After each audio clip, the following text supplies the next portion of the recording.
Thank you, Mr. Chairman, and I guess I will use the analogy that we see things differently sometimes. You know, when you see a half glass of water, some people see it as half full, others see it as half empty.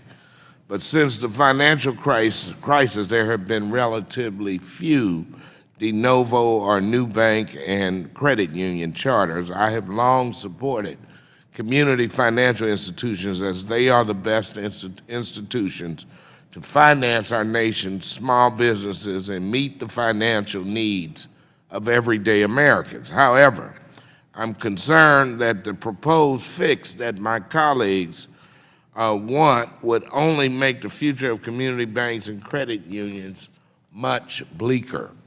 New charters of financial institutions are not just affected by financial regulations, but also existing economic conditions, including the level of interest rates and the lingering effects of the financial crisis and the ongoing consolidation of the banking industry, which began more than 30 years ago.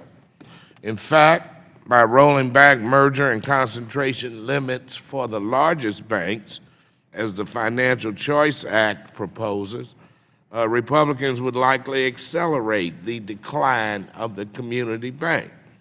What is also frustrating is that the majority continues to suggest that Dodd-Frank is harming community banks, credit unions, and business lending. And yet, business lending is up 75% since Dodd-Frank. Imagine that.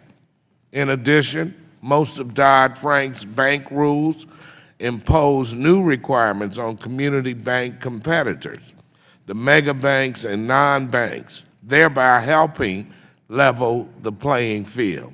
As a result, it is not surprising that small banks are posting record profits and credit unions are expanding membership. It is my hope that the witnesses today will comment not just on ways to improve the de novo chartering process, but also on what the future of community banking would be if the reins are taken off of mega banks and non-bank lenders. And I yield back.